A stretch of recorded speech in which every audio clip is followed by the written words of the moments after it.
So tell me a little bit about your medal. Well, probably the first thing that comes to everybody's mind when they touch it, it's a fair weight. It's very heavy. Did weigh it, it's just over a pound. So deceivingly solid. But yeah, I haven't Googled it, but I think it's solid bronze. It's not like gold. I don't think you can do the teeth test, but very cool. Has braille on the outside for the visually impaired. Not sure the meaning of a couple of the circles, but just a beautiful medal and something I will definitely cherish.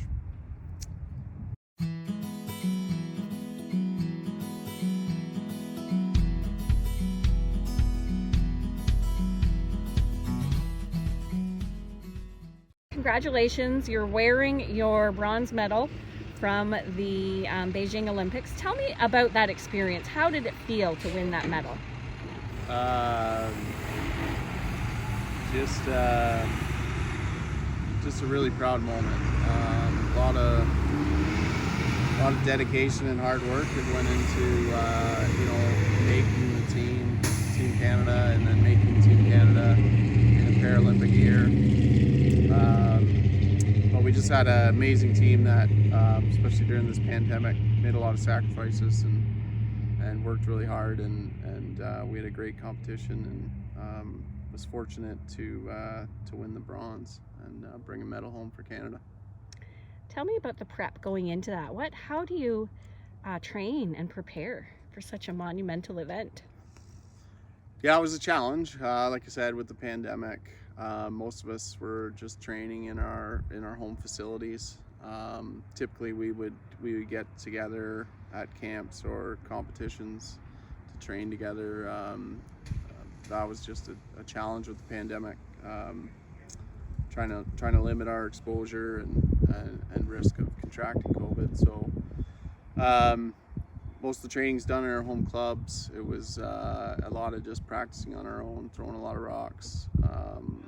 We have some drills and that we work on, and everybody's practice a little different, but kind of working on what their key shots would be in their position in that. When you first had your accident, did you ever dream that you would be here today? No, not even on my radar. But thankfully, somebody in the community had reached out to me, Carl Rennick. He was coaching a competitive wheelchair curling team, and he seen me in the local paper after they did an article after my injury on my recovery, and he tracked me down and got me out to try it. And I just went to Minden in 2012, summer of 2012, threw some rocks, and told them I'd give them a year playing. They were looking for a fourth player. Told them I'd give them a year to try it out, see if I liked the sport, and we won provincials the first year, and I was kind of hooked. So from there, I got to know some of the Team Canada members, got to play against them a bit, and seen that as a goal to aspire to, but definitely not right after my injury. It was something that came a few years after. Let's talk a little bit about your injury. What happened and how old were you?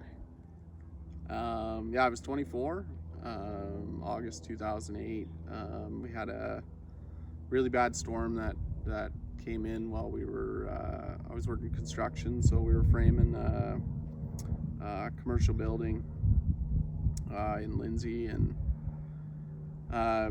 just the winds were really bad. They ended up twisting the building on itself, and it was just really bad hail and everything. So three of us went to run out of the building, and the whole building had turned on itself and fell to the direction that we were running out to the east. And I was kind of one of the last ones, and the building caught me. So part of the building had pinned me to the ground, and so from that I suffered a spinal cord injury. Kind of shattered a few of my vertebrae, so spinal reconstruction and that, and then ultimately learning to live life in a wheelchair. What is it like learning to live life in a wheelchair? I would imagine that overcoming kind of that adversity prepared you for preparing for the Olympics? Yeah, I mean,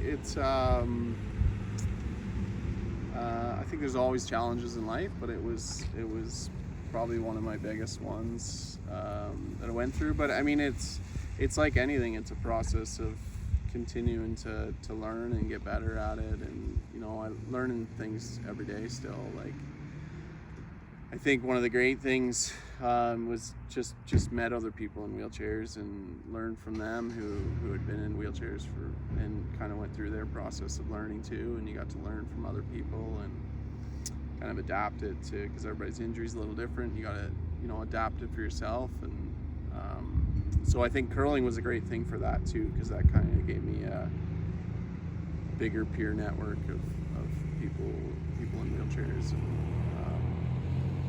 people of my age or a little older from me, and so I got to learn a lot from them. So yeah, I mean, still learning this day, but it was a challenge, and but I don't know, I am of that mindset. I've always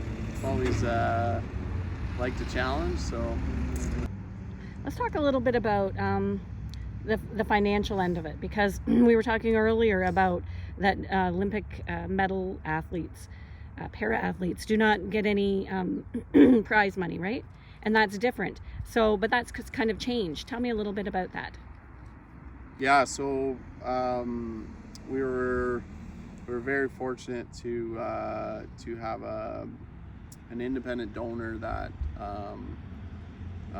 Sanjay Malavia donated money to all Paralympians and Olympians that medaled in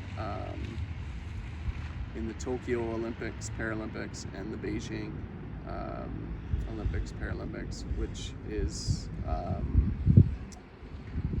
just such a generous donation and a great recognition of, I'll say, particularly for us Paralympians, for us to have that act of recognition for our hard work and all the dedication and sacrifice that goes into representing Canada and training and that. So so thankful that happens. I think it's a milestone in our Canadian Paralympians movement, and it's just something great to see. And we're sitting here in the Laura Thurston Campbell Park in your hometown of Dunsford, just down the street from your elementary school. How does it feel to be wearing that medal here in this park named after your aunt and in your community? Yeah, it's an amazing feeling. It's I think one of the great things was it was tough with the Olympics and Paralympics, during the pandemic. You couldn't have, family and friends to come join in the journey in Beijing, but we had such great coverage there. So I feel like, my friends and family and community here were able to kind of share in the journey with having such great coverage of our games. We had every game covered with the CBC Gem app. It was unbelievable, and I'm still blown away. I'm still talking to people that know me through somebody or I know them, but they weren't really watching curling. But as soon as they watched the game, they were hooked, and they cheered us on. Whether it was 1:30 in the morning or 6:30 a.m. They're waking up early to watch it. So it's been so much fun just coming home and getting to hear their experiences of how they cheered us on back home. So it's super special, and enjoying and sharing those experiences.